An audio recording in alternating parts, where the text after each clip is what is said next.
നാളെ ഹോസ്റ്റലിൽ കൊണ്ടുപോകാൻ വേണ്ടിയിട്ട് ഞാൻ അരിമുറുക്ക് ഉണ്ടാക്കി കൊടുക്കാമെന്ന് വിചാരിച്ചു. അതിന് വേണ്ടുന്ന സാധനം ഞാൻ കാണിച്ചു തരാം. അരിപ്പൊടി,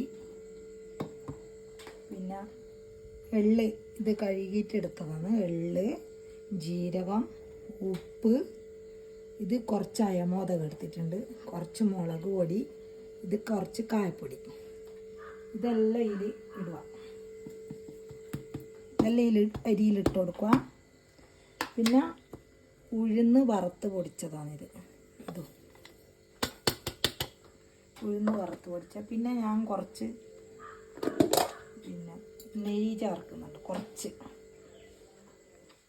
ഇത്ര നെയ്യും കൂട്ടി കുഴക്കും. എന്നിട്ട് കുഴച്ചിട്ട് എല്ലാം നല്ലോണം മിക്സ് ചെയ്യുക. നല്ലോണം മിക്സ് ചെയ്തിട്ട് ഉപ്പെല്ലാം കറക്റ്റാണെന്നൊന്ന് നോക്കുക. എന്നിട്ട് കുറച്ച് ഇളം ചൂടുവെള്ളത്തിൽ അങ്ങ് കുഴച്ചെടുക്കാം. എന്നിട്ട് ഞാൻ ഉണ്ടാക്കുന്നത് നിങ്ങൾക്ക് കാണിച്ചു തരാം. കുറച്ച് വെള്ളം ചേർത്ത് കുഴച്ചിട്ട് നമുക്ക് മറ്റേ ഈ ചപ്പാത്തി മാവില്ലേ അതുപോലെ കുഴച്ചെടുക്കുക. നല്ല എന്നിട്ട് പദം വരണം കുറച്ച്. എന്നിട്ട് കുഴച്ചിട്ട് ഇവിടെ കുറച്ച് നേരം റെസ്റ്റ് ചെയ്യാൻ വെക്കുക. ഈ പരുവത്തിൽ നമ്മൾ കുഴച്ചെടുക്കണം മാവ്. ഈ ഒരു പരുവത്തിൽ ഇവിടെ ഇരിക്കട്ടെ. ഇനി ഉണ്ടാക്കുന്നത് ഞാൻ കാണിക്കാം. മുറുക്കലായ എന്നെക്കൊണ്ടൊന്നും പറയണ്ട. എപ്പം പോയതാ നീ? പിന്നെ ഇവരില്ലേ, പിന്നെ മുറുക്കിനെല്ലാം കുഴച്ച് ഞാനെല്ലാം റെഡിയാക്കി വെച്ച് എന്നിട്ട് ഞാൻ പറഞ്ഞ് കുളിച്ചിട്ട് എന്നാൽ ചുടുന്നത് കാണിക്കാമെന്നെല്ലാം പറഞ്ഞ് അങ്ങനെയെല്ലാം പറഞ്ഞിട്ട് പറഞ്ഞ് നിൽക്കുമ്പോൾ അപ്പാട് വണ്ടി എടുത്ത് ഏട്ടനും അനിയനും കൂടി എൻ്റെ വീട്ടിൽ പോയി. എൻ്റെ വീട്ടിൽ 6 മണിക്ക് പോയിട്ട് ഇപ്പം 10 മണിക്കാണ് വരും.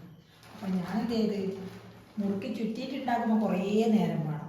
അപ്പം ഞാൻ ഇങ്ങനെ ഉണ്ടാക്കി മുറുക്കിൻ്റെ വീട്ടിൽ മുറുക്കന്നെ നല്ല, പക്ഷേ മുറുക്കിൻ്റെ രൂപത്തിലല്ല, മറ്റേ കൂന്തീൻ്റെ രൂപത്തിൽ.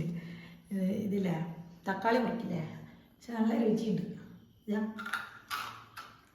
കേട്ടോ, ക്രിസ്പിയാ, നല്ല ക്രിസ്പിയല്ല, അടിപൊളി. അപ്പോൾ ഇത് കൊടുക്കാം നാളെ കൊണ്ടുപോകാൻ.